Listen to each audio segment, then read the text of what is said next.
Assalamu alaikum.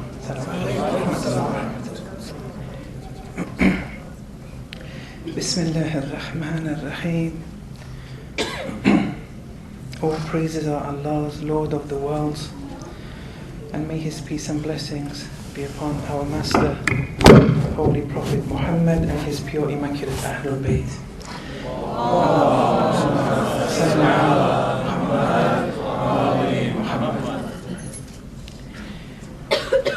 Just a few introductory comments before I start.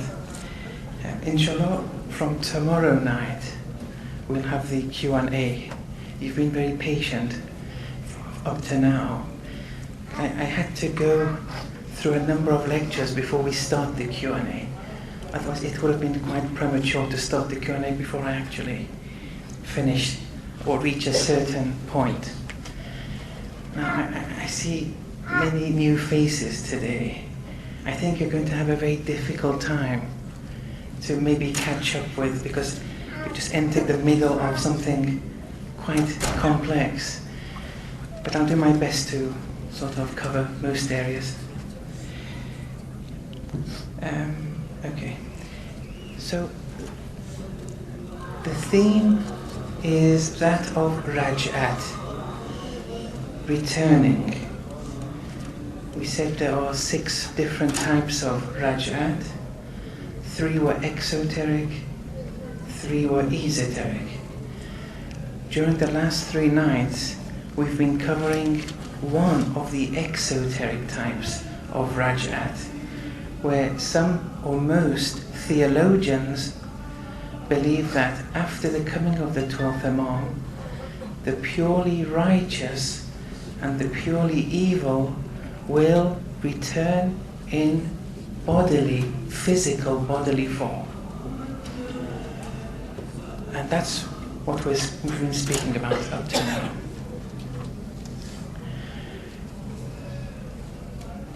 Now, we're going to speak about this also tonight, and we may finish tonight or tomorrow. We'll start off with a passage from Al-Mizan under the verses 208 to 210 of chapter 2, where Allama Tabatabai writes the following. And this is my own translation, it's not perfect. So he says, others have started rejecting Raj'at by what they believe to be rational proof. Some people think that by means of rationality they can reject this concept of people who are dead returning in physical form in the future. In summary, Allama Tabatabai is saying this. In summary, they say, those people who are against Raj'at, saying that it's against rationality. In summary, they say, death is a matter that by Allah's grace does not take over a living being, save if that being attains to its level of perfection, its life becoming complete, converting one's potential to actuality with respect to all its potential perfections. Now here, to understand that bit, there are 2 types of death. We have a natural death. These are philosophical terms. Don't look at them biologically here. When I say natural, it's not the biological natural. We have a natural death and a forced death. Philosophically, a natural death occurs when one's soul or one's spirit becomes independent from one's physical body. i.e., this righteous person can no longer increase one's righteousness with this physical body anymore. It becomes independent from it. If that happens, whether you're 20 years of age, 40 or 80, you will die a natural death. Even with evil people, the same philosophy applies, that this evil person can't do more evil with this physical body, it becomes independent from it. He can't do more evil anymore, and the soul separates from the body. Then they die. With forced death, that was natural death. That happens to, the minority of people. Usually what happens is a forced death. As a result of our lifestyle, what we eat, what we drink, different things, or even becoming martyred, for example, in a war, or being killed in any fashion, or being poisoned, and so on and so forth, the soul has been forced to exit the body. It still had potential, either in vice or in virtue, but that potential, it was cut short as a result of an outside interference. In natural death, let's say the righteous person became perfect. That capacity of perfection that he or she had was attained to. They couldn't become more virtuous now with this body. They died. And that's natural death, philosophically. Whereas with the other, the potential was still there. But death was forced upon them. So there's a difference there. With one, there's no further potential. With the other, forced death, there still was a potential for perfection. Now perfection either in vice or virtue, but the potential was still there. Okay, now, so that's what here, Allah is saying that there are some people who say this returning in physical form, some people are saying this, goes against rationality. In summary, these people say death is a matter that, by Allah's grace, does not take over a living being, save if that being attains to its level of perfection, converting one's potential to actuality with respect to all its potential perfections. This is in relation to natural death. Such a being's return to the world, such a being who has died, for them to return to the world after such a death is tantamount to returning to a state of potentiality whilst being actual at present, and this is impossible. He's saying in natural death, the whole point, the definition of it, was when you become independent from the body, you've acquired perfection, be it in virtue or vice, but the perfection has been acquired, finished, there's no further potential. You've acquired that. As a result, you've become separated from it, you've become independent from the body. You die. Makes no sense for you to return to potentiality again. It's perfect. That's why you died a natural death. Philosophically, it's impossible in that state where you've acquired perfection for you to return to a state of potentiality. And this is impossible. Now, this is still the person who's going against Raj'at is saying this. He's saying this is impossible, save, except if a truthful informer, who is either Allah or a caliph amongst Allah's caliphs, narrates it. In the same way that the stories of Musa, Isa, and Ibrahim and others have been recorded. He's saying it's impossible, because once you're in a state of perfection, if you're independent from the body, to return to that body is a return to potentiality. That's philosophically impossible, unless someone truthful, a truthful source like Allah or the Imams, say that such a thing has happened. You just have to bear with me a bit here.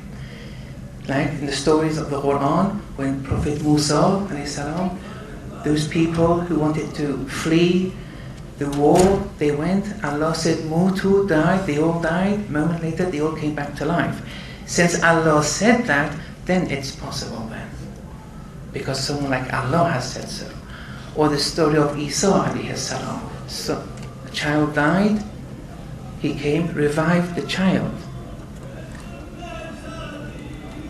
But nothing of a sort has come to us from either Allah or them, the Imams, on the issue of Raj'at.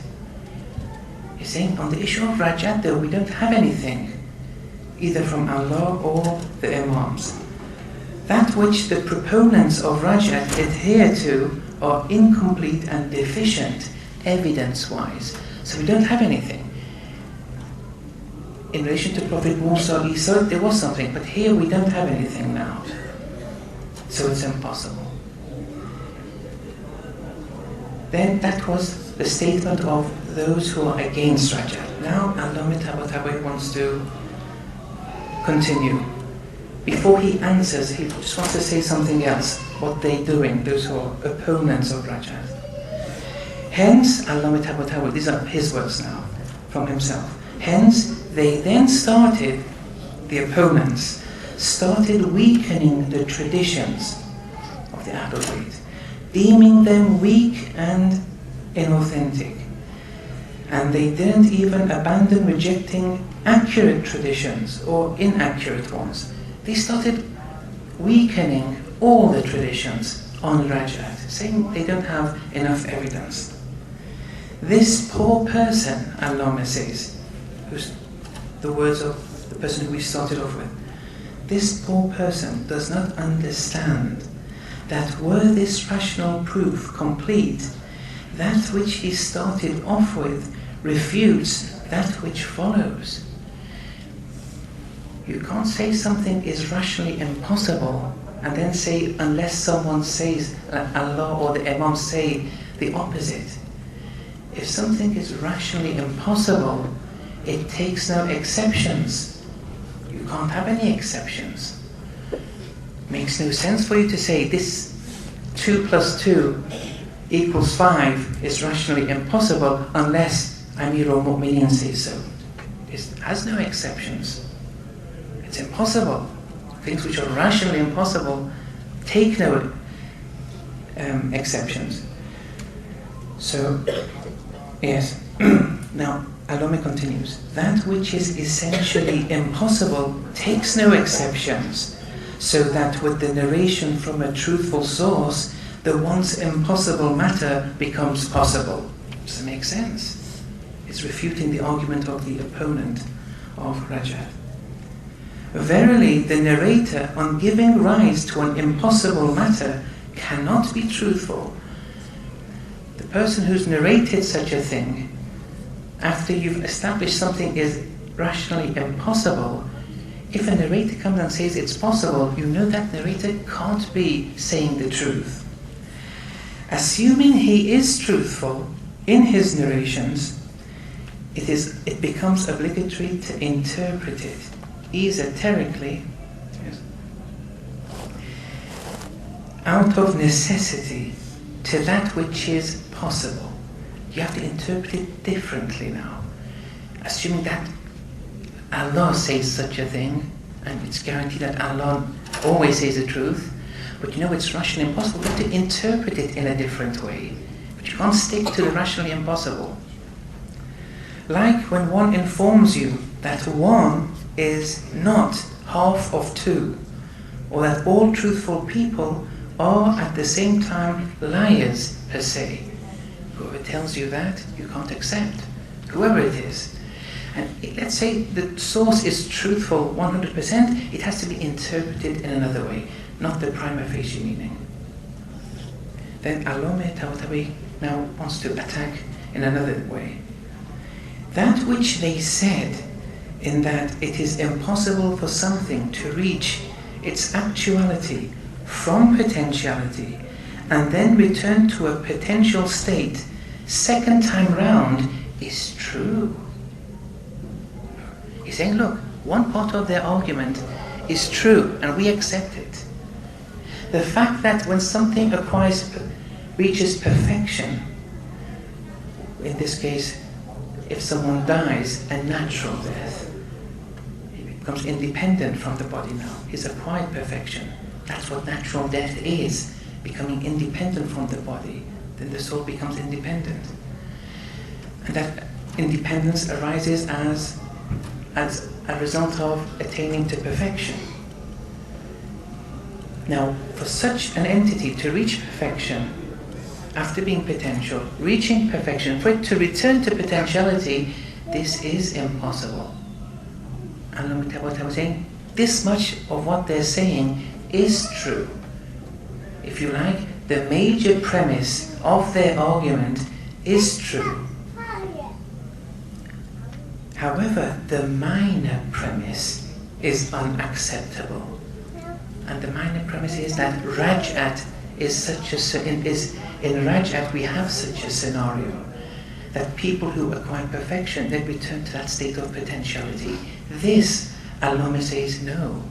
Raj'at doesn't fall in that category of rational impossibility, where someone who's acquired perfection returns to a potential state. This does not happen in Raj'at. I'll explain in a minute. That which, Al-Lama says, that which necessitates the aforementioned impossibility, which the opponent started off with, in relation to reviving the dead and returning them to the world after exiting it, is when this reviving occurs after natural death, which is what they have supposed, i.e. the soul's exiting from the body after converting from potentiality to actuality in complete terms. Then the soul exits the body whilst possessing the inner dispositions. The returning of the soul, of such a soul, is impossible. Here, what he's saying is this, that Raj'at, what you are supposing, those who are saying Raj'at is not rational, rationality goes against Raj'at. He's saying, when you say that, you're supposing a false supposition. And that supposition is this, that you're assuming that in Raj'at everyone who returns has undergone the natural death. He says, no. Why are you supposing that? If it was a natural death, you would be correct. You would be right. Raj'at would have been problematic, even rationally. But who said that when we discuss Raj'at, this return of people who are dead in physical form, who said that they had exited the world via natural death? Okay, I think, is that clear, inshallah? Now, Al-Lama continues. These are still Al-Lama Al-Mizan. Concerning forced death. Now, forced death was when the potential of perfection was still there, but as a result of being martyred, poisoned, killed in a car accident, or whatever reason, they died. Their body was forced to leave as a result of external interferences or causes or factors. But the potential for their perfection was still there, but they died early. Concerning forced death, he says, my mouth is just drying up. Let me just drink a bit. Sorry.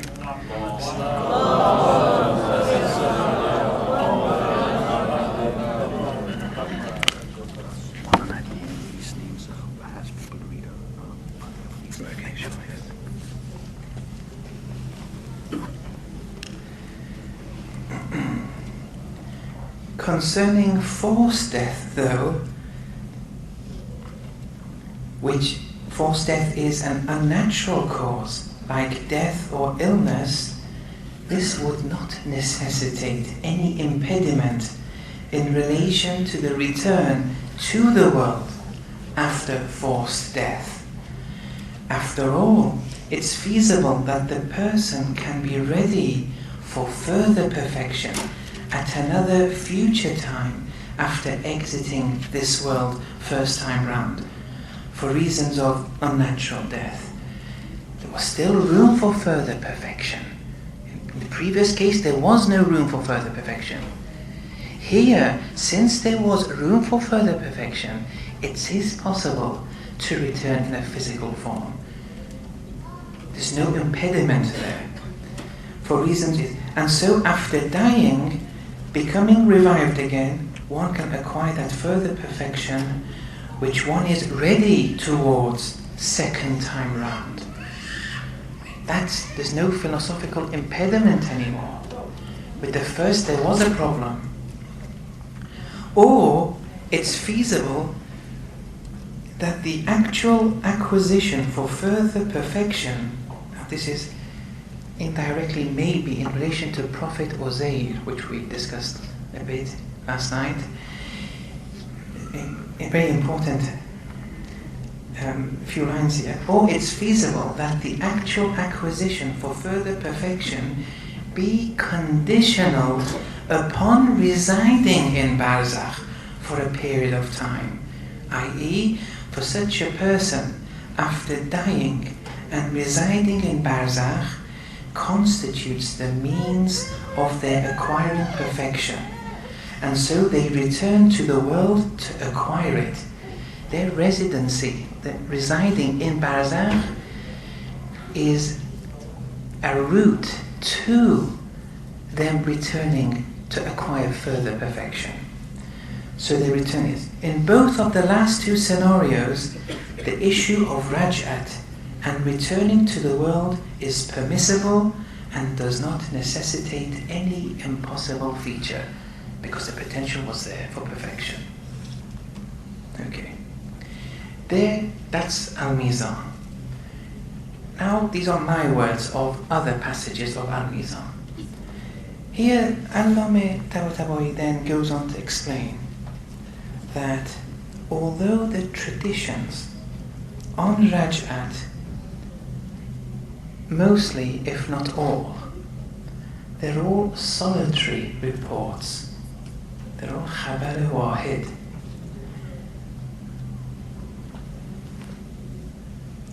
Just a brief classification on traditions, hadith. Some traditions they label them as solitary. To understand what solitary traditions are, it's easier first to explain what the other form of traditions are, and they are mutawatir traditions. Once you understand what mutawatir traditions is, the solitary traditions will be understood very quickly.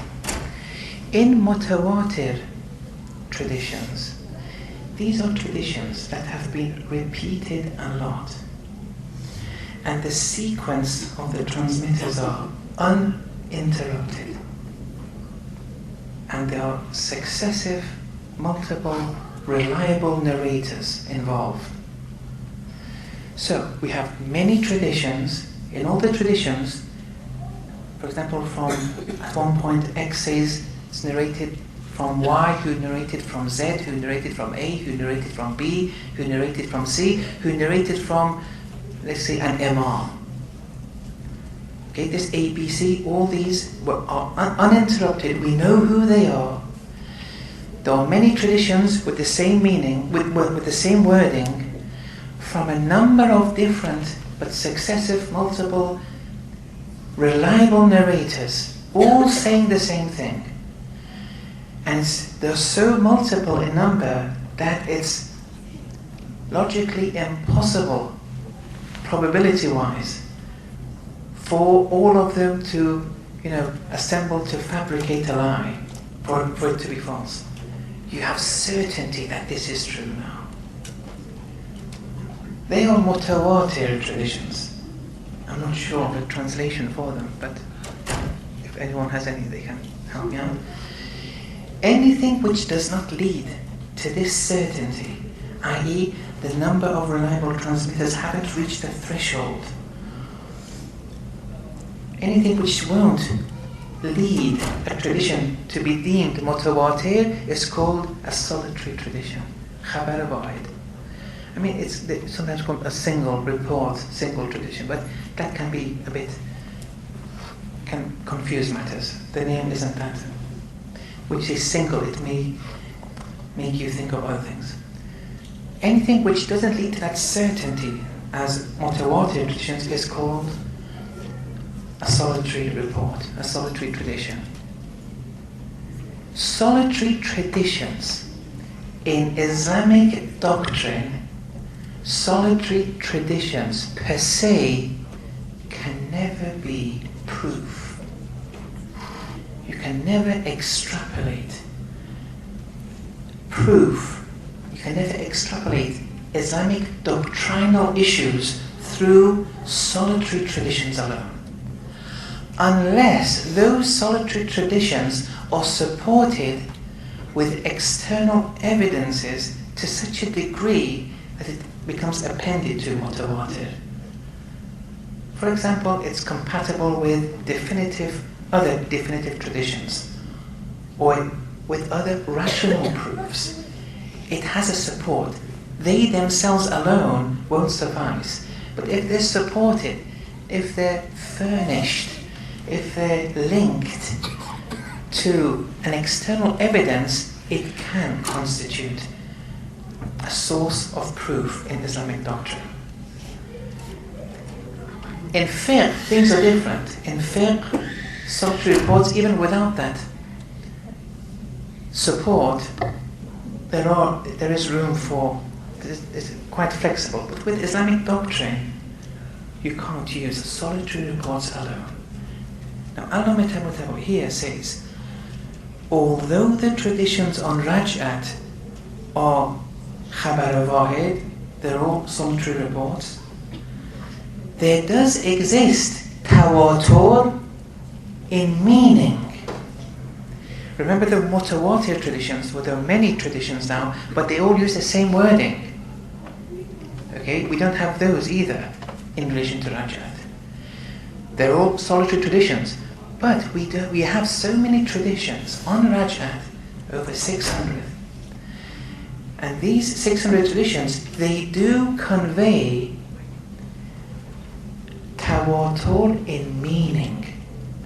The wording may not be the same, but you have yaqeen that there is a Raj'at. Even in relation to the particularities, you don't have any yaqeen. But in relation to the essence of Raj'at, you can be rest assured. There is tawatur in meaning because of the extent of the number of traditions. He says, although they're all single reports, there does exist tawatur in meaning. Hence, there is no case to refute the essence and principle of Raj'at. You can't then refute Raj'at as a principle. Raj'at is, and it's mutawatir, albeit in meaning, and that is hujjat.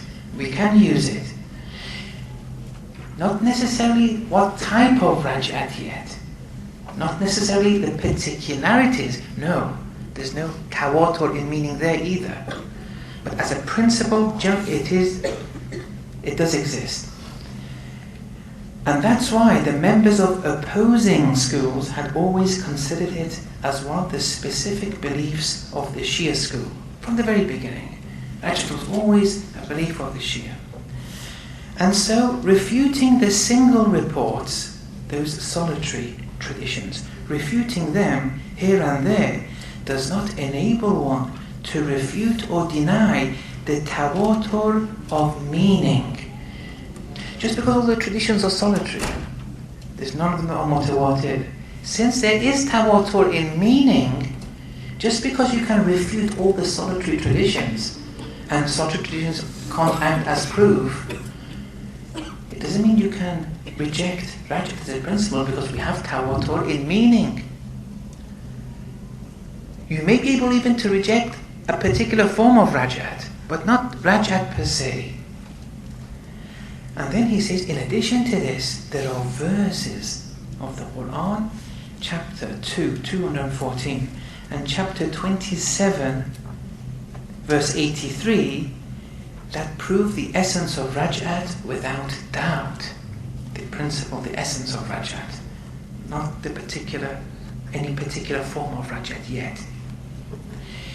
In any case, this is one parameter to consider. Are we speaking of those who are revived, who will return in the physical form after the coming of the 12th Imam? Did they die a natural death or a forced death? So far we've established, if it was a forced death, it would be impossible. And no one is claiming it was a forced. Sorry, you have to correct me. If it was a natural death, it would be impossible. Raj'at would be impossible.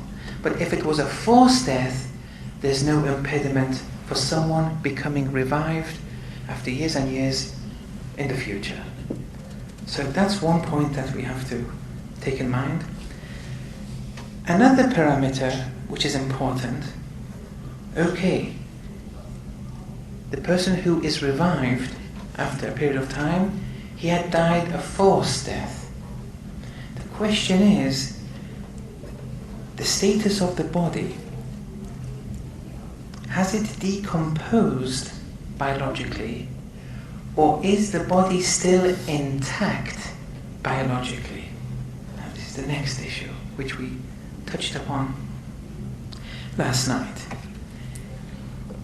If the body is intact, the returning of the soul in such cases where the body has remained intact and has not decomposed, the returning of the soul to this instrumental body of theirs is unproblematic. And we'll explain that in a minute. There's no problem there. Let's say after 200, 400, 2,000, 5,000 years, assuming the body was intact, that for that person to be revived, there's no problem. Philosophically, there's no problem, especially if he had died a forced death.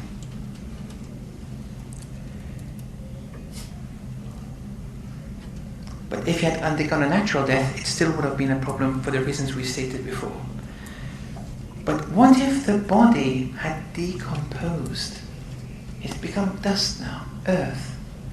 Let's say after 30 years, that's what naturally happens. What happens there? Now this is where things become interesting, exciting, or whatever. These are just ideas. I mean, I don't want anyone to be... I'm not saying this is fact 100%. These are just ideas. The scholars have mentioned them. We have to be very careful. Aqa'id, there's no taqleed in aqa'id. You can't do taqleed in aqa'id. You're not allowed. Most of us do taqleed in aqa'id. In the hereafter, you'll be asked, why did you believe in this? Why did you believe in that? And then you'll see, well, did you believe in that because of that? Well, that's like reincarnation. And then believing in reincarnation, be it intentionally or unintentionally, it has an effect on the soul. So you have to be careful. You have a duty to understand aqa'id. Sometimes you say, I don't understand. That's okay. I don't understand many articles of faith either. There's no need to panic. But if you want to put something forward as an article of faith, you have to be sure you understand it. Now here, if the body is decomposed, it's now become earth. After 30 years it's become earth. After 50 years that earth has become a plant, for example. That's what happens. It rains, this happens, that happens. Then the plant, but animals eat it, different animals are consuming, then they die, they become earth, then they become plants again for other animals. It's lost, it's decomposed and lost now. The body's now gone. Well, how will they be revived? Is that possible for them to be revived? Now this is problematic now. The answer is no. How can they come back? It is possible to create a human being from earth. It is possible to create a snake from a piece of wood. Albeit over a period of time, it can occur in an instant. That's what miracles are. From A to B to C to D to E to Z. All this occurs instantaneously. earth can become a human being. That's what happened with Prophet Adam alayhi salam. But it has to go through the phases. You can't miss out a phase. You can't miss out from A to Z. You can't miss out any stage. You can't say from A to B to C to E to F. That missing out is impossible philosophically. It would never be realized. But we believe that from earth, in an instant, from A to Z, all the phases can come about and you have a human being. But then the problem is, during those phases, one of those phases is ensoulment. Evolution of the fetus, for example, at 4 months, here or there, a soul arises. This person who has passed away already has a soul. He wants to be revived. You say from earth he can create a new body. Well, then that new body, how is it going to be created? It has to go through the phases. One phase is ensoulment. Now you have two souls. They can't be one. It's impossible. You see, that's one problem. Or you say no. During those phases, at the embryo stage, that soul per se is in association with that embryo. Well, if that's the case now, that embryo is neither rational, is neither conscious, it's an embryo. It has a vegetative soul. You're deactivating that rational soul, making it totally potential again. If you do that, okay. Even if you do that, what results after that potential embryo becomes actual is not the same anymore. Two different entities. There's a gap between them now. They're not the same. It's impossible. What are you going to do? If the body is decomposed, we're going to have problems. Now, let's go to those verses of the Quran. When we went through the verses of the Quran, we see that in the story of Prophet Uzair, he was kept intact for 100 years. His body did not decompose. Allah says in Al-Mizan, ظَاهِرُهُ تَوَفِّيهِ بِقَبْزِ رُوحِهِ وَإِبْقَاؤُهُ عَلَى هَذَا الْحَالِ 100 عام ثُمَّ إِحْيَاؤُهُ بِرَدِّ رُوحِهِ إِلَيْهِ. He said, what we see from the external side, the prima facie meaning of the verse, is that he died, Uzair alayhi salam died, by means of his spirit being taken away. Then him remaining in that state, that bodily state of his, for 100 years, the body was intact. Then his being revived by means of بِرَدِّ رُوحِهِ إِلَيْهِ, by means of his spirit returning with that body. The spirit was always in contact with the body. There was always an affinity. Then Uzair died. There was a cut of that affinity with the body was cut. But the body was intact still, for whatever reason. We'll come to that in a minute. Here, reviving only means awdu ta'alluq, a return of one's affinity with the body. The affinity has returned. Affinity with what? With the body. That's returned. Because the body is intact for that affinity to be returned. So with Uzair alayhi salam, there's no problem there. It's like a craftsman. He's lost contact with his tools for a while, and then the tools, he returned them, he just continues with what he was doing. This example is not perfect, but it's one which Allah gives. There's no problem there because the body was intact. This return of affinity, return of association with the body is okay. The person continues, is revived, albeit 100 years. Now someone may say that Uzair was infallible though. He was infallible.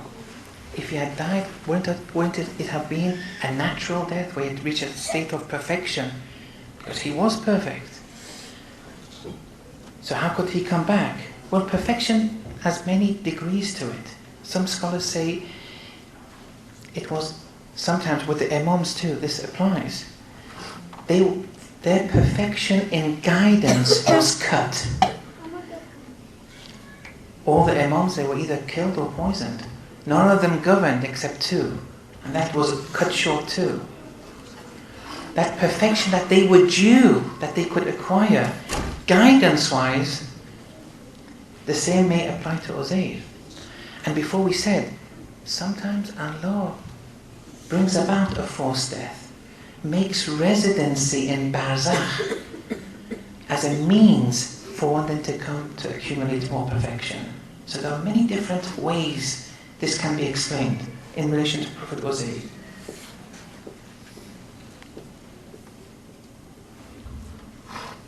With the case of the story of Bani Israel, they were wanting to escape because they didn't want to participate in war. There, the bodies were intact. They all died momentarily, and they all came back. It was a sign for them to be grateful.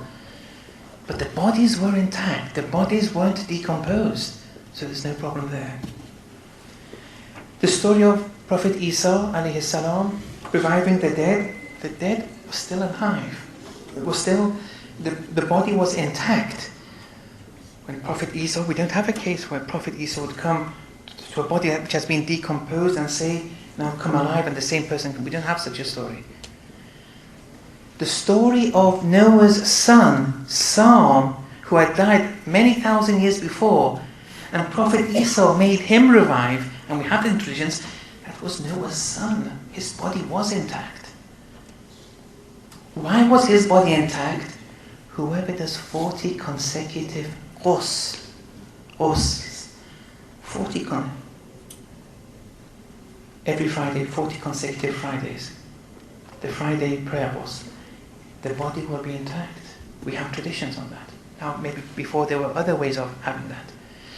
Not just merely doing the ghusl. That's not a criterion. You can't just do the ghusl willy-nilly without understanding the esoteric dimensions of the ghusl. But you do that 40 consecutive Fridays. Your nafs, if you abide by those esoteric meanings, your nafs would have elevated to such a degree that it has a takwini control over the material realm of existence, including your physical body. Noah's son, Sam, of course he had that. That's why we believe the imams, the bodies are alive. The bodies are intact, sorry. There'll be no problem there. They can come back, no problem. Prophet Isa alayhi salam, he revived Sam. He revived children who had passed away. He would bring them back to life, but the bodies were intact. The story of Dhul Qarnayn, in the traditions we have it. He was killed twice. He was hit on the forehead, he died.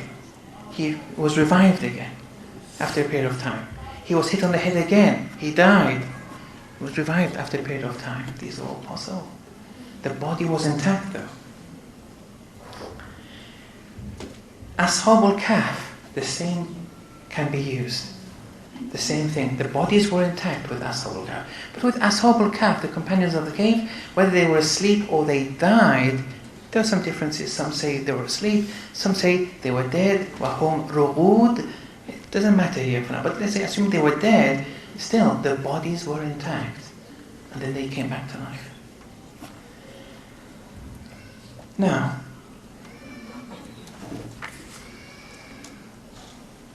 there's one verse in the Quran, 214, chapter 2,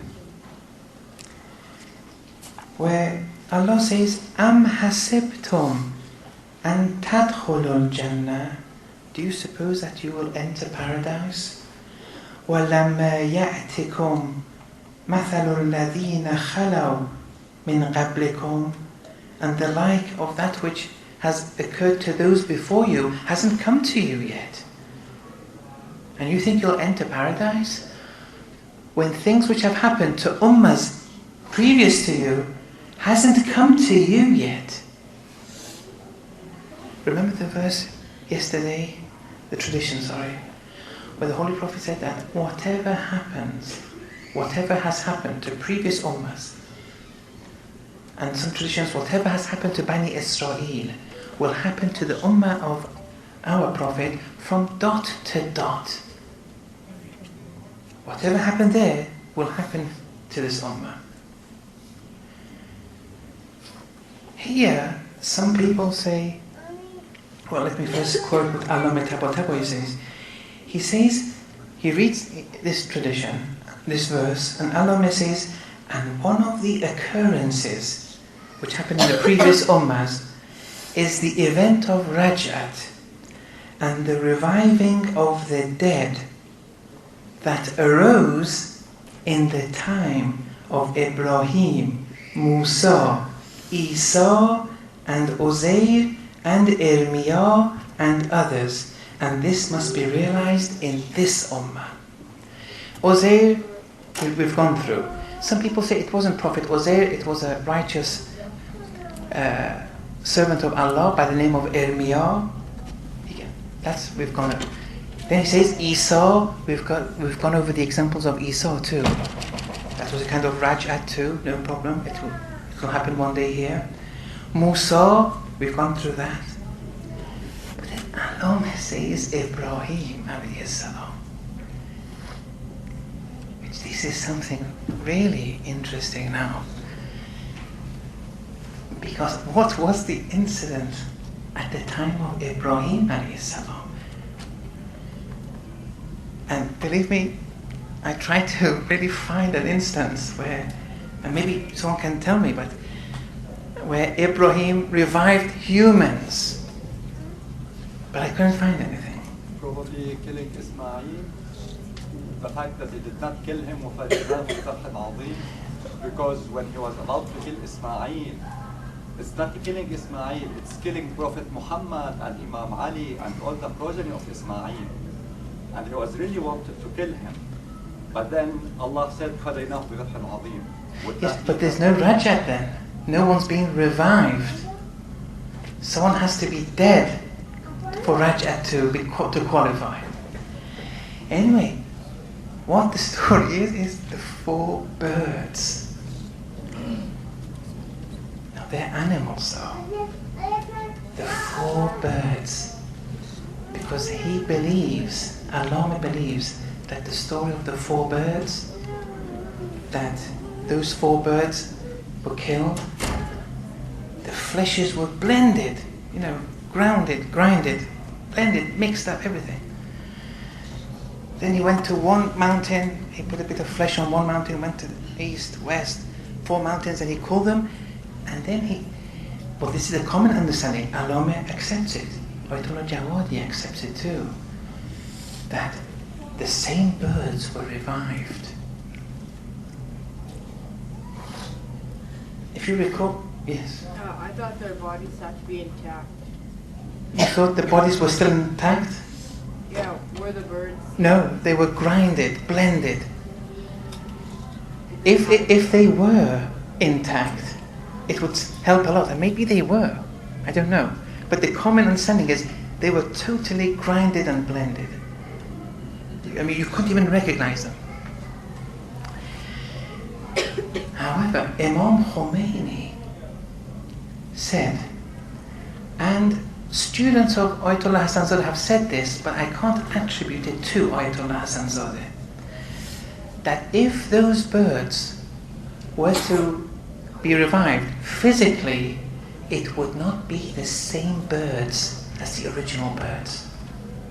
You should know why now. Because the birds have a spirit. Those decomposed matter, the decomposed matter, which is now being revived, how is it going to be revived? There's no intact body there. How are you going to revive the decomposed dead flesh? In the same way that you revive an animal or you create a human being from earth. Well, it has to go through the phases. During those phases, ensoulment occurs. This new bird can't be the same as the previous one. And that's why Imam believed that story was a tamathul, an apparition. He says there are other ways we can explain it. One is through visions and apparitions. We'll speak about this a bit more later. But here Imam says there are other ways to explain it too. It doesn't matter if he revives the birds physically, but it doesn't have to be the same birds, just as a sign for people, for them to have some understanding. But Imam says, why do we have to stick to something which is rationally impossible? Why do we have to be adamant that this has to be the only way? But this Allama has it. He does give the example of Ibrahim, and it looks like it's the story of the four birds. Okay. And what time is it now? It's 51 minutes.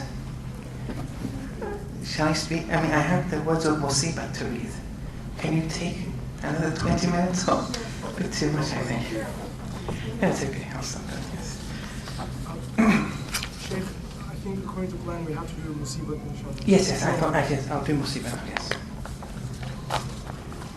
Okay, tonight, inshallah, we're going through the story of Hur ibn Ziyad al-Riyahi.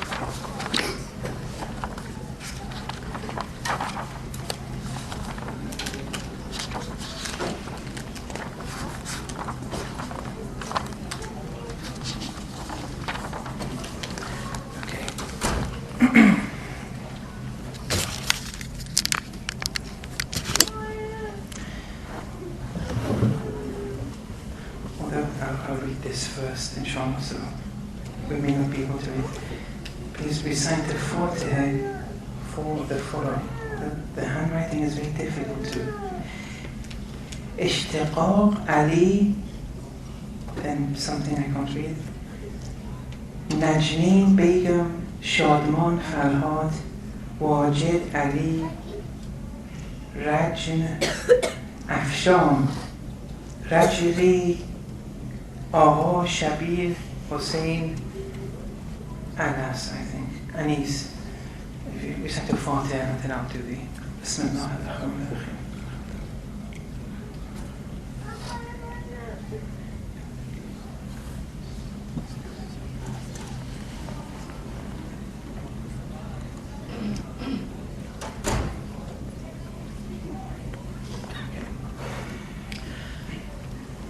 May their souls be enlightened, inshallah. Hur ibn Ziyad al-Riyahi was one of the heads of the Tamimi tribe, and he was one of the commanders of Ibn Ziyad's army. And after Umar ibn Sa'd, he was the most prestigious and authoritative of the commanders. He was given 1,000 men to finish Imam Hussein's life. He had led the first battalion that had prevented Imam Hussein's caravan from proceeding further. It was he who made the Ahlul Bayt and companions to halt 20 kilometers before reaching Karbala and not letting them advance further. Stay here, you're not allowed to go back to Kufa, and you are not permitted to return to Medina. You're not allowed to go to Kufa, and you're not permitted to return to Medina. When Hur said this to Imam Hussein, the female members of the Ahlul Bayt and the children all were witness to this. They surrounded the Imam's men. Imam said, "But you yourselves invited me to come." Hur replied, "I have no idea what you're referring to." After all, Hur wasn't one of the covenant breakers. He never signed anything. He wasn't one of the 18,000. So he said, "I have no idea what you're referring to." Time for Salat arrived. Imam Hussein said, "We want to execute Salat. You go and pray for your congregation." Hur immediately uttered, "Let's all be your ma'amul. Let's all follow you." Preserving the etiquette, the adab, before Imam Hussein. After Salat, Imam Hussein tried to take his followers back to Medina, but Hur blocked them off as ordered. Imam Hussein alayhi salam said, "Thakalatka ummuk ma turid." May your mother grieve over you, over your death. What do you want from us? There was a total standstill. You wouldn't say such things in those days. It was something which the Arabs were very zealous about. They wouldn't allow anyone to speak about their mothers, especially in this way, in the open. So everyone was expecting what will Hur's response be to what Imam Hussein alayhi salam said. Hur said, "Wallahi ma li ila dhikra ummik min sabil." By Allah, I'm prevented to mention your mother in any such manner. إِلَّا بِأَحْسَنِ مَا نَقْدِرُ عَلَيْهِ, save in the best possible way I can. In relation to Lady Fatima alayhi salam, far be it from me, Hur, to mention those words. I can only say the best things about Lady Fatima. Again, preserving the etiquette, the adab. When Imam Hussein was prevented to go either to Kufa or Medina, Hur said, "You can go anywhere you want except these two places, with the condition that my army has to escort you." So Hussein continued. On reaching Karbala, Imam Hussein alayhi salam approached an old man and said, "What's the name of this place?" Now Imam knew the name of this place, but it had to be recorded in history. Many things Imam knew, but if he would just leave it untouched, history wouldn't have been recorded as well as it has been today. "What's the name of this place?" The man said, "Nainawa." The Imam said, "Does it have any other name?" The old man said, "Shatul Furat," the shores of the Euphrates. "Any other?" The old man said, "Ghadariya." "Any other?" The old man said, "Karbala." Then Imam Hussein alayhi salam said, "Ha huna nahuttu rihalana." Here we shall halt our stuff. We'll camp here. Moments later, Hur received a letter. On their stopping in Karbala, a letter was given to Hur from a messenger. A new order had been issued from Ibn Ziyad. Don't let them move further at all, wherever they are. Don't let them move at all. So they stopped and stayed in Karbala. Umar ibn Sa'd arrived, followed by Shimr's battalion. So now Karbala was completely in their hands now. The environment was turning uglier by the moment. Hur was comparing the two sides. He was contemplating deeply, weighing both sides heavily. His conscience was suffering. People noticed he was trembling. This is the message here. You have to contemplate, evaluate things, compare two parties with one another, and want Allah to show the way. Hur's conscience was suffering. He was trembling. He was comparing the two sides from the Ahlul Bayt and the enemy. They asked Hur, "Is this trembling out of fear?" Then Hur replied, "No, it's just that I'm seeing myself between heaven and hell. This is a vision. This is an apparition, a tamathul, which Hur, as a result of deep contemplation, is experiencing now. He's saying, I'm seeing heaven on one side. He's seeing things. He saw hell on the other side." Therefore he decided that Hussein alayhi salam was haq, and he flew the army and left the battalion, saying that he wanted to collect some water, but he never came back. He entered Imam Hussein's camp. "Assalamu alayka ya Aba Abdullah." He greeted the Imam. "I am a sinner," he said to Imam Hussein. I am black-hearted. I am the one who blocked your route back to Medina. Then Hur uttered before Allah, Allahumma inni arabtu quluba awliyaik. Oh Allah, I've made the hearts of your lovers shake and tremble. People who love you, I've made their hearts tremble.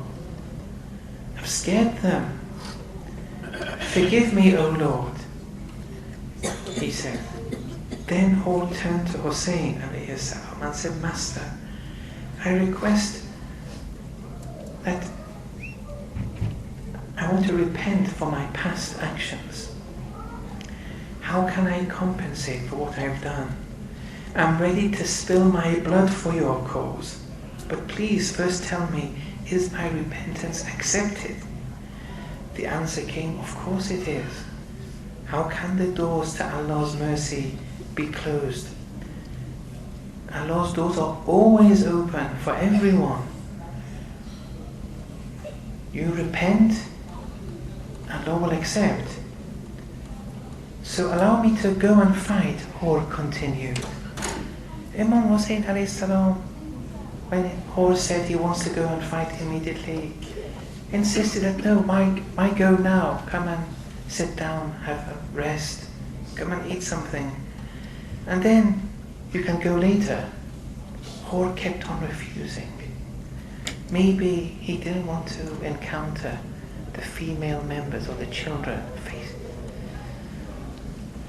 face to face, because they saw Hur as the person who blocked their route to Medina. Maybe he didn't want to encounter them. Anyway, he went and he started fighting. Zuhair ibn Aqeen was on his side by side. They eventually kept on fighting until Hur became martyred. And then Imam Hussein has a clause where he says, Ni'mal Hur, Hurru Bani Riyah. He says, how good a free man is this Hur which is Ibn Ziyad al-Riyahi. What a good free man he is. Because as a means of his contemplating deeply, he became free.